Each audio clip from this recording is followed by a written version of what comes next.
I'm Ashton Addison from EventChain for Investment Pitch Media and the Crypto Coin Show. And today on Blockchain Interviews, we have Oliver Xie, the project lead of InsurAce. Oliver, welcome to the show, and thank you so much for taking the time to be here. Thanks, Ashton. Thanks for having me today. It's really been a pleasure to be on your program. Hello, everyone. Great, Oliver. Likewise, thank you so much for being here. I'm excited to dive into the world of blockchain and insurance in DeFi. I think it's especially important, and a lot of people don't fully understand why it's needed and how important it really is in this wild west of crypto right now. So I would love for you to kick it off for us with an overview of InsurAce and some of the solutions that your team is bringing to the space, and then we can dive into the details. Yeah, sure. Okay, so I think you just use a very good word, that the wild west, of the crypto space. Yeah, I think it is a truth that the crypto space is very wild currently, especially in terms of the security. So I think you probably have seen, various kind of hacking events, news here and there. This protocol got hacked, that protocol got hacked. So I think overall, what we do is to use insurance service and products to make this DeFi or crypto a safer place. Yeah.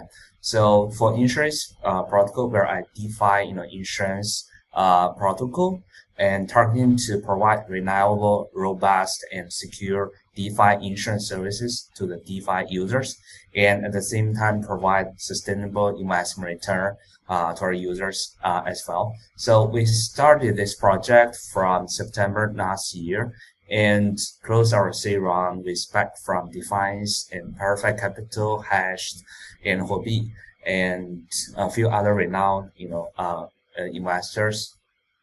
And we launched our token in March this year and launched the Ethereum mainnet in the second half of April.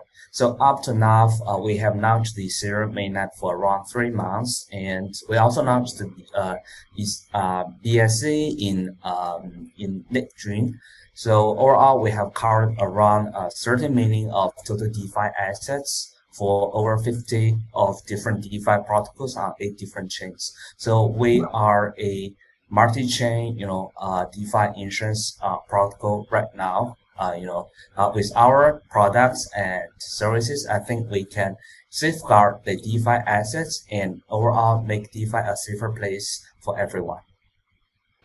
Definitely, and that's great to hear, Oliver, about all of the projects and 8 different chains as well already. And it's great to just hear that the DeFi space is growing that quickly as well. And that's why I think that insurance is needed in DeFi, because it is growing so quickly and it is the Wild West. And there's not always the safeguards just from the team itself and the smart contract, and there's other potential areas where things can go wrong. And you talked about that you're deploying a variety of products and services into the space to help secure assets, protect investors, and protect the teams. Maybe you can dive a little bit deeper into the products, how specifically, maybe give an example of how some of your main products work and are helping protect investors that are investing into DeFi products. Yeah, sure. So currently we are providing 3 types of insurance products. One is a smart contract risk, and second one is covering the centralized exchange risk, and the third one is about the IDO event risk. So of course, the smart contract risk insurance is a major product we're providing right now. So it works something like this. Let's say, Ashton, you are a DeFi user and you're doing farming on different DeFi protocols, and somehow you're kind of not so confident, or you're kind of afraid that you got hacked when you put money into some of the DeFi protocols. Then again, you can come to us and buy a coverage for your DeFi protocol or your DeFi asset in those protocols. And once your asset in those protocols got hacked, you can come to us, request for claim. So we'll kind of give you this type of compensation when you suffer from a loss. So that's how it basically works. And let me give you another example, is that if what I just mentioned is about, let's say, Ashton, you're a DeFi user. Another example is that, let's say, Ashton, you're running a DeFi project. You're one of the project team, right? You're also afraid that I'm launching a DeFi project, but at the same time, I'm afraid that my project got hacked, and then my tokens, my assets, my users will just be ruined. Everyone will suffer. So you can come to us and work together, and we provide type of coverage for your project. I think that's another type of support we can provide as well. So basically, we can provide the DeFi insurance products to DeFi users and project teams as well. Mm-hmm. Yeah, that's great to hear that you're protecting on both sides, both the project and the investors, because it's not just the investors that can get the short end of the stick. Sometimes you deploy a smart contract and as they say, you don't really know how secure your contract is until it gets hacked with the code being open source and it's sitting there. And sometimes the team doesn't notice a bug in the contract, and some black hat hackers come along and find a bug in the code. So that's great to know. And you mentioned that you're already working with a lot of different protocols. I think that's really great. And it is definitely needed in the space right now. And I know that there's some other insurance, there's a huge market for insurance in DeFi. So there are other platforms that are coming and trying to provide solutions in the market. Do you see a specific unique identifier or competitive advantage for InsurAce in the DeFi insurance space as opposed to other regular insurance protocols? And why are all of these projects choosing InsurAce for their insurance service? Yeah, sure. I think you're right. I think insurance product, it works in a way, we call it like rainy shoes. You will never think of it when it's sunshine outside, right? However, when it rains, you will miss, where's my my umbrella or my rain shoes, right? So that's pretty much how insurance works. We provide kind of precaution measures to your safety. So compared to other DeFi protocols out there in the market, I believe you have heard a few names there, like Nexus Mutual, like Cover. So basically, what we do is kind of different. Firstly, what we can provide uniquely is called a portfolio-based coverage. So let's say, Ashton, you are doing farming on 5 or 6 different DeFi protocols. If you want to buy insurance for those different protocols, one of the ways you can do is you buy them one by one on Nexus Mutual or on InsurAce. You can definitely buy them one by one. However, another model we can provide uniquely is you can buy this together as a portfolio, which can help you save the premium, save your gas fee, and save your time. Especially let's move back to April and May when the East gas fee was crazy, right? We can really save a lot of gas because you are doing multiple protection just in one transaction, and also the premium can be saved a lot. And actually, just yesterday I did a long post on my Twitter, discussing about this portfolio-based coverage again, which a user bought a portfolio-based coverage for MakerDAO, for YFI, and also for SushiSwap, and he actually saves more than 16% compared to buy them one by one on Nexus Mutual. So of course, definitely we respect Nexus Mutual, but this is definitely something that InsurAce is offering very uniquely. Okay, so this is the first one. I think the second one is that our pricing strategy is different. So let's say for some of the other DeFi insurance protocols, their pricing is mostly based on staking, in a way that the more staking it comes into a protocol, the lower the premium is. However, that actually creates some issues, especially when for those new DeFi protocols, right? People may be kind of afraid of the risk and they would not stake into that protocol. So that creates an issue that the pricing is very high. However, it is actually just these new protocols that need the insurance most. However, for us, we are doing the pricing in a different way. We're based on risk assessment. So we will, provide a questionnaire with over 40 different questions to the project teams, asking them to provide this information. And after that, we will run a risk assessment to decide on the premium level. And in this way, we can have a more accurate and reasonable, assessment on the protocol and give a premium level. So the kind of, pricing is also different.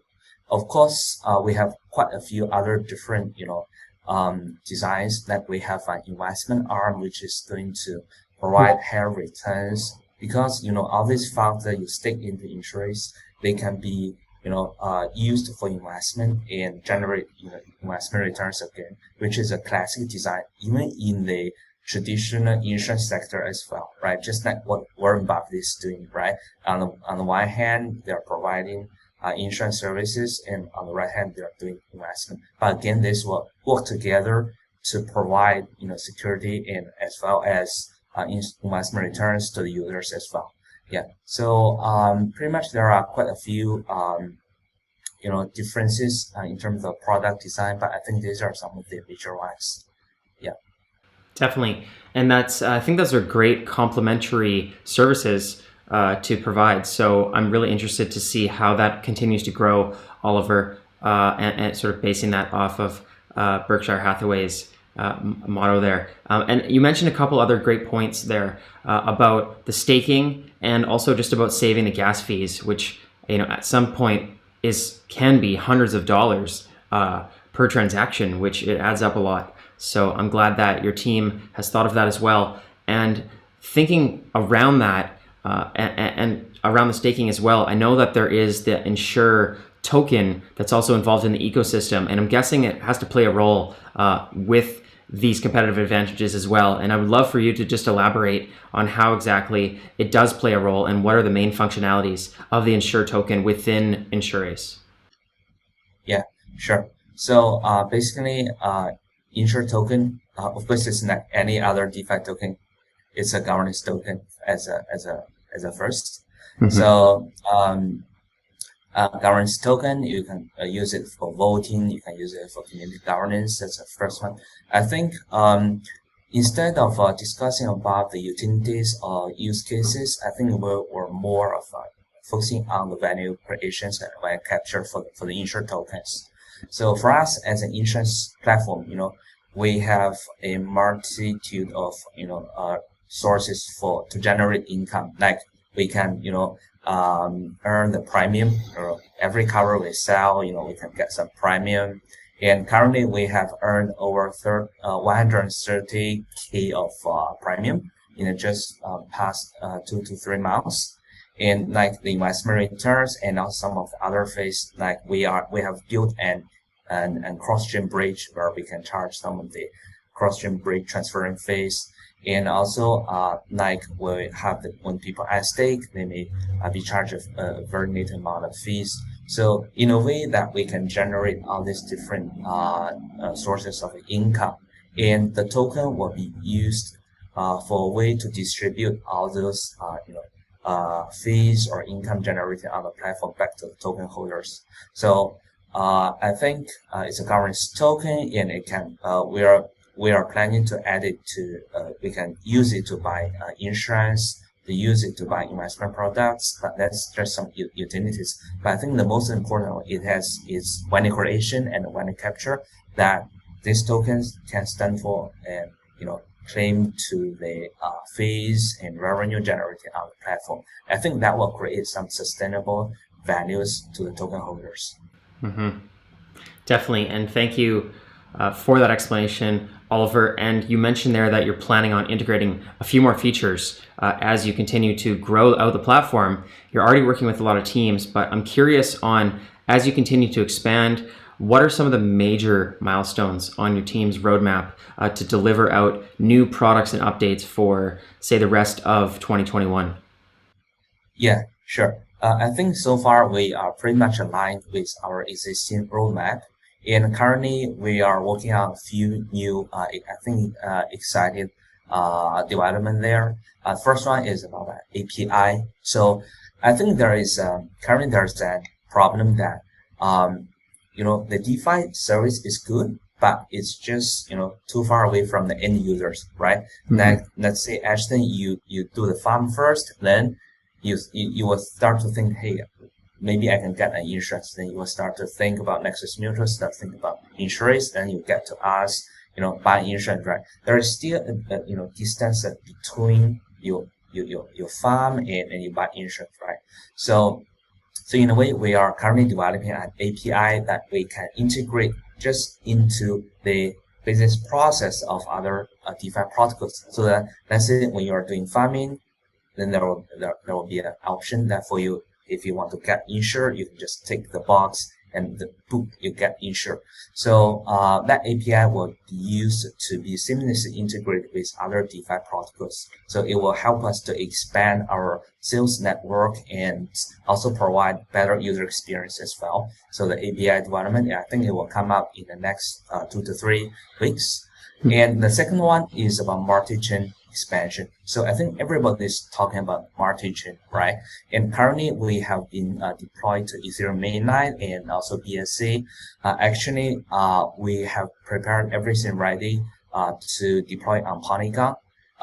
So I think that will come up in the next 1 or 2 weeks as well. And also we have developed to Heiko, the Huobi ecosystem chain, and the preparations are almost ready out there. But because of the recent, recognitions in China, so there were kind of recognition uncertainties there. So we put back a little bit there.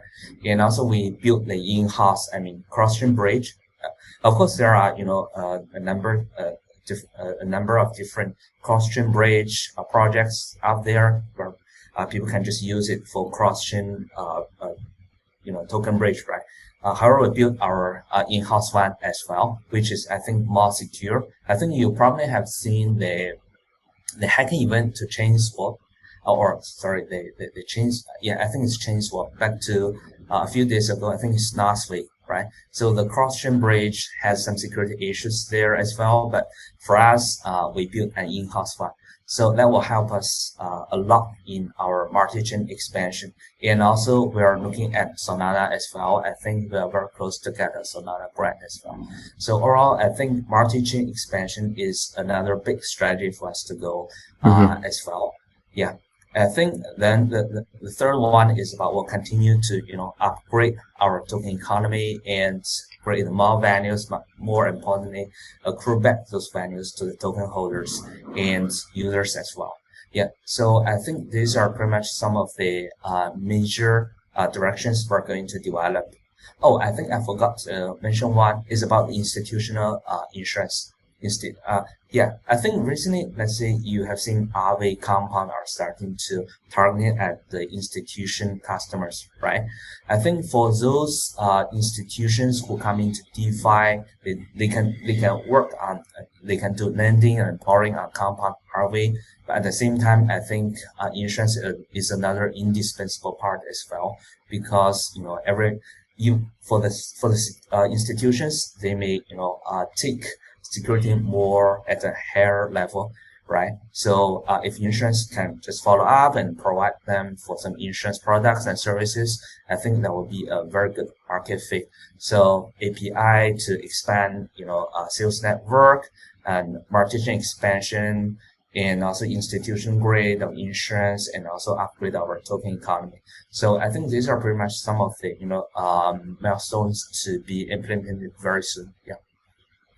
Definitely all sound like very promising updates, Oliver. I will be excited to watch those roll out in the coming weeks with some of them, as you mentioned. And for the viewers that are looking to follow along with those updates, learn more about InsurAce, try out the insurance on these DeFi protocols, what is the best way for them to get involved? I think you mean how we can get involved in DeFi insurance, right? Yeah. Yeah, I think now it's pretty much easy. Is that I think there's a slight difference here. Is that insurance is more of an, I would say, risk management role, right? So when you come into DeFi, you probably come to lending and borrowing or DEX, You do some trading, you do some lending and borrowing, you do some farming first, and then you will think about, insurance, right? So I think that's why insurance is kind of, not so explosive, at the first stage of DeFi, but I think it has a long-term potential there, right? So I think for users, after you dive deep into DeFi, I think eventually you will start to think about how I can not just make money, but I can make money securely, right? So then you will think about us, right? All the other, DeFi insurance protocols out there. Yeah. So basically for the DeFi users, after you say you have worked on other DeFi protocols, then if you are worried about if you can sleep tight during the night with your DeFi bags, just come to us. Yeah, use our service. Yeah. Sounds great, Oliver. Thank you so much for coming on the show. I really appreciate you bringing more awareness around insurance and InsurAce to these DeFi protocols, because I think it is a really great thing. I will leave the InsurAce website and the social links in the description box below as well for the viewers to get involved in the communities and to see the website. All the best with these updates that your team is rolling out in the coming weeks, and let's follow up in the near future. Yeah, sure. I think our website is InsurAce.io. So just come to our website and take a look. Yeah, and Ashton, thanks for hosting me today. It's really been a pleasure to be on our program, and hope more and more people, will come to DeFi, and especially come to DeFi in a secure way.